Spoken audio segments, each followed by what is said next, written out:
নমস্কাৰ বন্ধু বান্ধৱীসকল, এয়া আমি ওলালোঁ স্কুললৈ। বেটি স্কুলত থৈ আহোঁগৈ।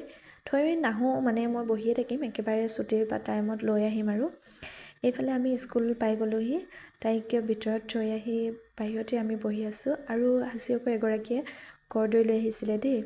দিছেনে, কিমান ধুনীয়া লাগিছে দেখোঁতে, খাওঁ খাওঁ লাগিছেনে বাৰু। পিছে ইমানখিনি কৰ্দৈ মোৰ ভাগত আকৌ এইকণহে পৰিল। এইফালে আমি এতিয়া কৰ্দৈ খাবলৈ লৈছোঁ। কৰ্দৈখিনি খাই লওঁ। তাৰপাছত স্কুল ছুটি হ'লত আমি ঘৰৰ আহি পালোঁহি। ঘৰত আহি মই আৰু ৰৈ থকা নাই, একদম ভাত বনোৱাত লাগিছোঁ, যিহেতু মানুহজনে ভাত খাব আহিব দুপৰীয়া।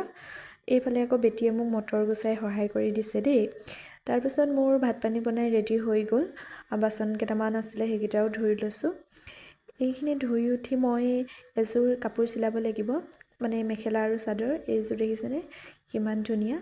আপোনালোকক যদি এনেকুৱা কাপোৰ লাগে তেতিয়াহ'লে আপোনালোকে মোৰ লগত কণ্টেক্ট কৰিব পাৰে।